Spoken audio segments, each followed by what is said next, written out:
You've seen all the news, you've seen all the features, you've seen all the tests, so I'm here now to bring it all together. There's two sides to this story. Let's start with the dark side. The iPhone 13 Pro and Pro Max are purposefully not as ambitious as they could be. You could very easily see these not really as new phones in themselves, but more as just a continuation from the iPhone 12 Pros. They look almost the same, they feel almost the same, the software's almost the same. You can understand why there's this strong sentiment that Apple isn't trying their best, especially next to companies like Samsung and Xiaomi, who are practically reinventing themselves each year. And there's a good reason for this. I think Apple is hyper aware of how smartphones, at least ones that look something like this, can only get so good. Don't get me wrong, there are plenty of upcoming phone features that I'm excited about. Like, I don't know, 200 megapixel cameras and more advanced battery technologies and so on. But from the perspective of Apple, who's not trying to sell a few million phones to enthusiasts, but hundreds of millions to the masses, a lot of these things that you and I might be excited for just aren't gonna matter, and might actually just make the experience worse. Like, yes, in the future, Apple could start dialing up its screens to 4K resolution, but what proportion of people are actually gonna be able to tell? Yes, they could try and further upgrade the speakers for surround sound, but the only thing that the majority will notice is how this has suddenly just made the bezels thicker. Okay, not that thick, come on. Yes, they could start adding in even more battery, but if you've seen my battery test of these phones, you'll know that all the iPhone 13s have enough battery to last a day already. And so, as far as most users are concerned, their phone would then just be unnecessarily bulky. Do you see what I'm getting to? I'm pretty sure Apple has the money, the research and development teams, and the direct control over every aspect of the way their phones run to have made more sweeping changes than they did this year for the 13s. But why would they? I think Apple knows full well that there's only a few more meaningful steps they can take with the iPhone before an average consumer will stop caring. Like, the day they get rid of the notch entirely, that iPhone will sell like crazy. The day they make the cameras completely flush with the body, the day they finally increase the megapixel count from 12, these will feel like something new. But once you've made all of these big changes, what then?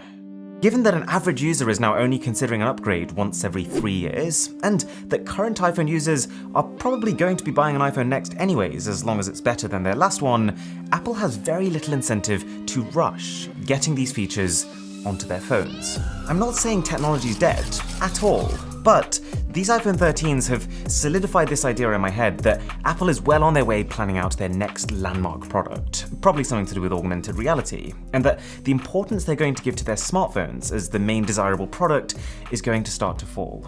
Clearly, I mean, look, this is a 12 Pro Max, this is a 13 Pro Max, this is happening. They even package their phones now as if they're replacement devices for if something goes wrong, as opposed to products that are actually bringing something completely new to the table. I reckon Apple already have a full roadmap of which features they're saving for which iPhones for at least the next 5-6 years, which is almost definitely timed in such a way that it will lead them to when the next big thing is good enough to release. And so how this differs to most companies, like Xiaomi and Samsung, is that these companies don't have the brand loyalty to be able to withhold features like this. They're competing much more directly with each other, and so they need to make sure that each phone is as packed as they can with whatever technologies are available at the time on the market. And thanks to Rhino Shield for sponsoring this video. But the reason I've given you this entire spiel is not to say that it makes these phones bad. As we've seen, yes, Apple does have an incentive to purposefully hold back, which does mean that new things get added at a fairly slow, measured pace. Like, let's be honest, most people would have to look twice to make sure that they are in fact using a 13 Pro and not a 12 Pro. But the benefit of the way they do things is that it gives them the time and the space to not have to rush these features. The fact that Apple is in this powerful position, that they've managed to distance themselves from other companies who literally have to fight toe-to-toe to see who can pack their feature list with as much stuff as possible, allows them to make sure that when they do deliver something, it's good. I mean, just compare Apple's cinematic mode to the portrait mode video on literally every other company's phones. Don't get me wrong, cinematic video is not a finished product, I'm getting to it, but there is a clear gap. And it just so happens that the things that they've decided to focus on this time, with the 13 Pros, are really important things. And they've genuinely made those things so good that I think most people would actually struggle to even properly take advantage of them, especially with this Pro Max. So to show you what I mean, right up until I switched to the iPhone 13 Pro Max, my SIM card has primarily been in the iPhone 12 Pro Max, in between various different Android phones throughout the year. And I would describe my experience with this phone as flawless. Not the most exciting, mind you. There's plenty of Androids that I've had more fun with, but every app I've wanted to use has just worked. Every photo I've tried to take has turned out how I thought it would. Every social media post I made looks the way that I intended it to on other people's devices. And none of this has changed with the 13 Pro, but there's been 4 key improvements. So first up, the battery. Battery life on the 12 Pro last year was pretty good. Battery life on the 12 Pro Max was very good. But even then, I have had 2 or 3 times over the last year where my phone has run out. And I've just sat there watching the life leave its body, thinking of the things that I would do for just another 10 minutes. But that's not going to be a problem here. The normal 13 Pro is getting at least 30 minutes more screen on time than my 12 Pro Max was, and the 13 Pro Max is getting closer to 3 more hours. It's more battery than I've ever had on a smartphone. And to my point earlier, it's so good that I think you would struggle to use it all even if you tried. You could literally keep a YouTube video on for your entire waking day, from the second you woke up to the second you slept, and I'm not sure it would run out. You might have seen that camera comparison I made against the Galaxy S21 Ultra. Literally, just getting the shots for that video was a full day of photo taking, video shooting, and feature testing. And I finished that whole day with over 30% left.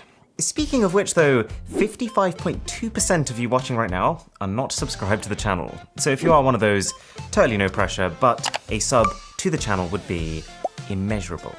And we're in exactly the same position when it comes to the second big upgrade. Power. The iPhone 13 Pros are not just more powerful than last gen, they are a hell of a lot more powerful. Like in my entire year with the 12, I had found one situation in one game that actually made it struggle. That's it. And yet, these new phones coming in are a further 60% improvement in graphics performance. Someone recommended me to use Genshin Impact to show the improvement, because it is one of the most demanding games you can play. But I'm gonna be totally honest, even with this, last year's iPhone already plays it without a hitch, so I can't actually tell. It's a very good problem to have, don't get me wrong, but it's also a slight frustration in that I'm finding it hard to get excited about this seemingly enormous jump because I have literally nothing to do with it. Last year's iPhone 12 Pro was already more powerful than a base PS4. This year's iPhone 13 Pros are approaching the power of a PS4 Pro, whose whole premise was to play advanced games in 4K resolutions, and yet most mobile games still look like this. I mean, I guess you should see a huge improvement in emulators, like if you want to try and play Nintendo Wii games or something, but iOS isn't exactly emulator friendly. If anything, all this power is a reassurance more than it has any immediate benefit. Okay, what about the new screens? Well, for one, they're incredibly bright. Again, almost definitely brighter than you need. I'm not exaggerating when I say that side by side with literally any other flagship, it makes them look dim. Including last year's iPhones. Funny how that works. For the entire year using the 12 Pro Max, it never once occurred to me that this phone wasn't bright enough. But when you have both side by side, the 13 almost makes the 12 look like it has a layer of haziness over it. And of course, you've heard this 100 times already, the screens of these new phones finally refresh at 120Hz. Did Apple take their sweet time introducing this feature?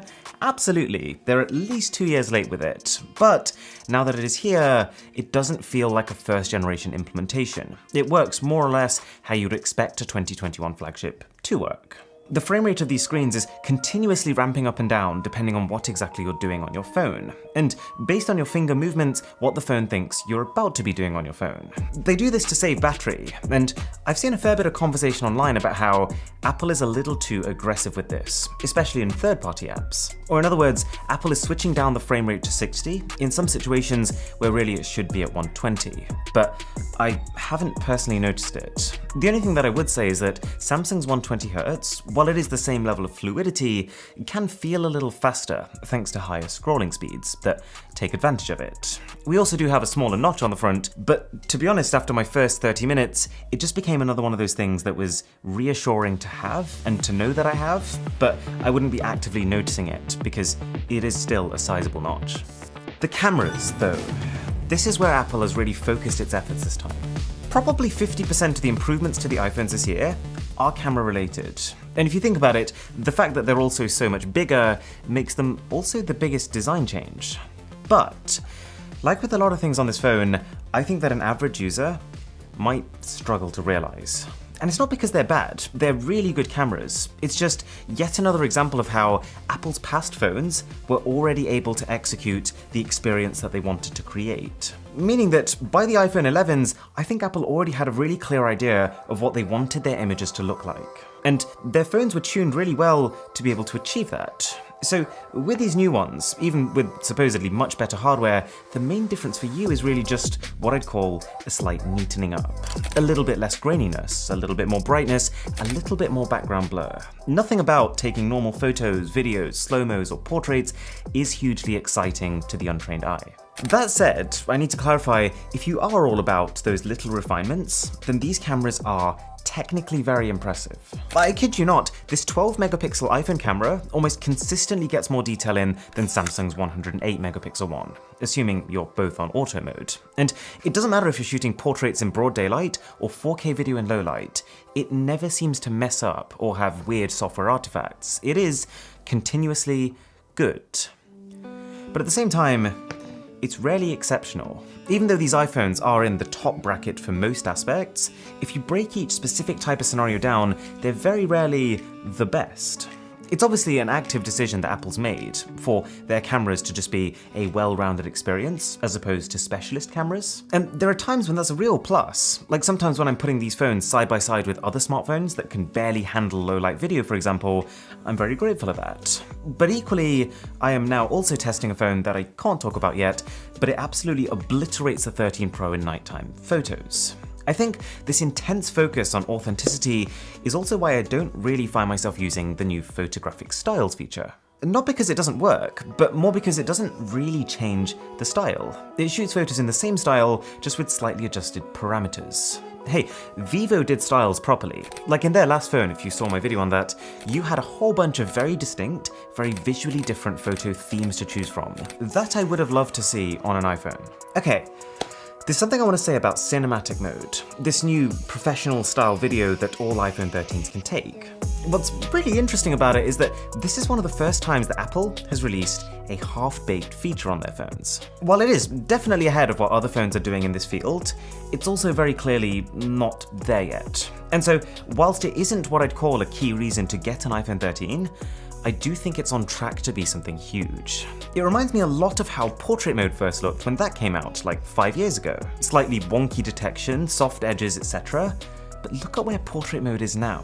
While most Android phones seem to be fighting this battle to see who can cram the biggest image sensor onto the back of their phones to come as close as possible to this whole crisp foreground and blurred background style of a DSLR camera, I think cinematic mode is a statement that Apple isn't going to do that. They're not going to try and fight DSLRs with optics, they're going to do it with computation.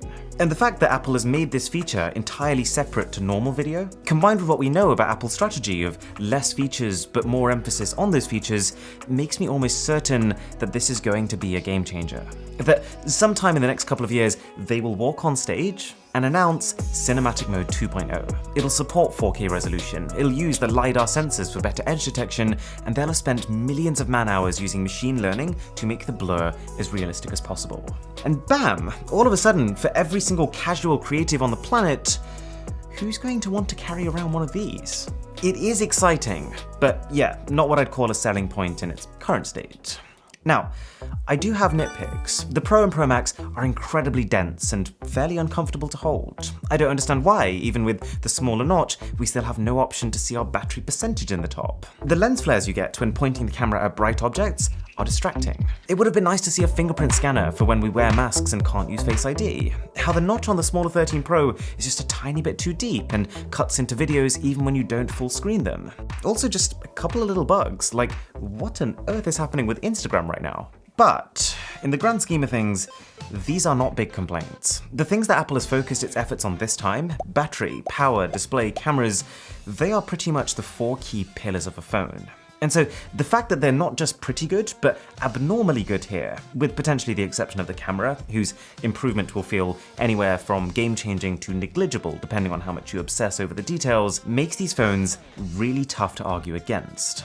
As long as you're okay with the traditional Apple being Apple things, like how their phones use lightning connectors, how they're more limited with customization, how they don't come with chargers, I've got no hesitation in recommending the iPhone 13 Pro and 13 Pro Max.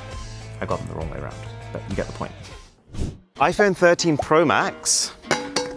Now I realize that was pretty painful to watch, but the reason I'm confident doing that is something called shock spread. It's the material that Rhino Shield uses on its cases. And what they're saying is that this one material, combined with the honeycomb lattice on the inside, has all the protection of a dual-layered case without needing to 11 feet, actually. All good, all good. And 11 feet, unless you ate a lot of spinach as a child, is more than the height you're going to be dropping it from, which I'm pretty sure is why they give you a lifetime replacement warranty. But the thing that's really important to me is that it's coated in such a way that you pretty much can't stain it. Like, it's covered in mud right now because I might throw it onto muddy grass, but give it a good rub and it's sorted. Oh yeah, and you can also choose your buttons, your rim colors, your backplate. There are literally a million different ways you can make it look. Everything from iPhone 13 camera comparison, that video is up there, to see the